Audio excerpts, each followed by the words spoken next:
Welcome to The Explainer, where we break down big topics by going straight to the source material.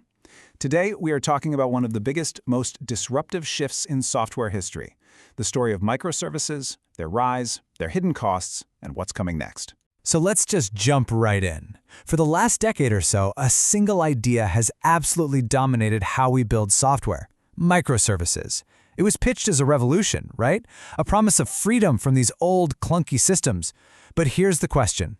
What if that entire revolution, that massive, industry-wide shift, was actually a detour, a painful, expensive, but ultimately necessary mistake? Let's get into it. You know, to really understand why the whole tech world fell so hard for microservices, we have to go back in time. We have to meet the villain of our story, the monolith. For years, this was just how you build software. Think of it like a giant Jenga tower. All the pieces, the user interface, the business logic, the database, you name it, they're all in one big, self-contained structure.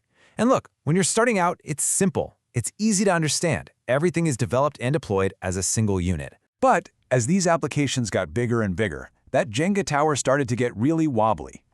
I mean, imagine having to shut down an entire city just to fix one broken traffic light.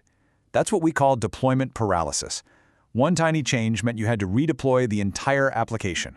It was slow, it was risky, you got stuck with old tech, and the complexity just became crippling. Eventually, the code just devolved into this tangled, impossible-to-understand mess. Developers literally called it the big ball of mud. It was where good ideas and innovation just went to die, because adding even a simple new feature was a total nightmare. So, to fix this mess, microservices came along with this radical new vision. Instead of one giant Jenga tower, what if you had a whole city of Legos? Each little piece is small, it's independent, and you can swap it out or upgrade it all on its own. You could scale just the parts that were busy, you could deploy new features instantly, you could use the best new tech for each job, and, this is the big one, if one little piece failed, the rest of the system just kept on running.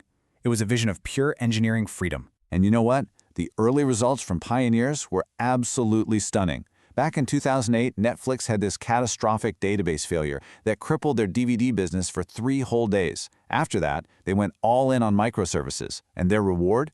An unbelievable 99.99% service availability. They built a system that, for all intents and purposes, just did not go down. So, how'd they do it? Well, by using patterns that could isolate failures, like their famous circuit breaker. They saw a 78% drop in system-wide outages. So, a problem with the recommendation engine no longer took down your ability to actually stream a movie. Netflix's success became the blueprint for everyone. And just like that, the microservices revolution was on. But here's the twist. That freedom, all that agility, it wasn't really free.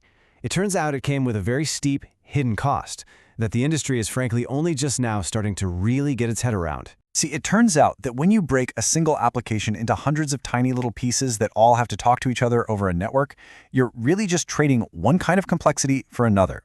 And every single benefit of that distribution was paid for with a new and often much, much harder kind of complexity. People started calling this the distribution tax. And this tax, it popped up everywhere. All of a sudden, a simple database transaction became this huge headache of data consistency. Your nice, secure application perimeter, it just exploded into hundreds of potential attack surfaces.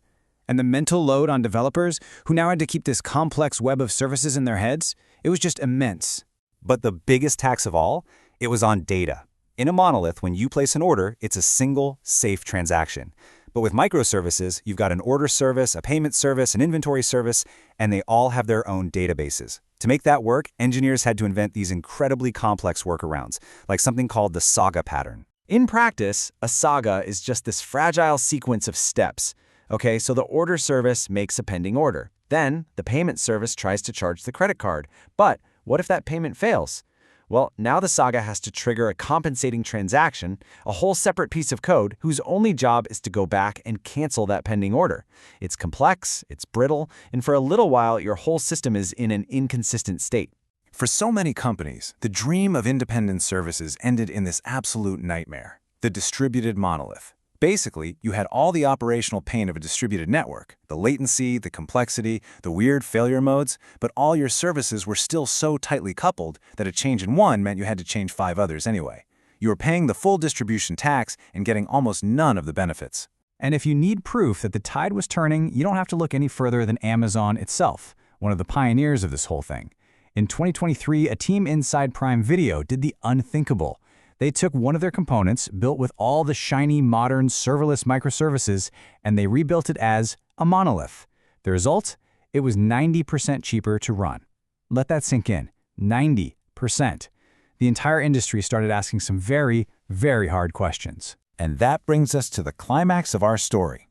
A huge course correction that's happening right now across the industry. This isn't about going back to the past, but about combining all the lessons we've learned. Welcome to the Great Re-Aggregation. Okay, so here's the central idea, the real takeaway. What if microservices were never the final destination? What if they were just an evolutionary mistake, a painful, super expensive, but ultimately necessary phase that forced the entire industry to finally learn the true value of building well-structured, modular software? We can think of the whole microservices craze like a city planning problem. In our mad dash to escape that one giant monolithic skyscraper, we built this sprawling, chaotic suburb. You've got thousands of tiny little houses, and yeah, each one is flexible on its own, but they're all connected by this tangled mess of roads. The traffic is a nightmare, and trying to provide utilities like security and plumbing to every single house is just insanely expensive. The city as a whole is unmanageable. The future, it seems, is about building a well-planned metropolis instead. We're re-aggregating those thousands of tiny houses into larger, self-sufficient neighborhoods. These are organized, coherent districts connected by efficient, high-speed highways. You get all the benefits of local autonomy without the global chaos. And this new way of thinking is leading to the rise of patterns like the modular monolith. The core idea is brilliant in its simplicity. You build a single application so you don't pay that awful network tax. But inside that single application, you enforce strict, clean boundaries between the different modules. You get the organizational benefits of microservices like clear ownership and low coupling, without all the crushing operational complexity. It's the best of both worlds. So this whole chaotic journey through the land of microservices, it wasn't for nothing. It was an expensive, industry-wide education in what really matters, and that is modularity. The goal was never just to make services as small as possible, it was to find the right size. And that brings us to the real question for the next decade of software. Are we finally learning to build smarter, not just smaller? Thanks for joining this explainer.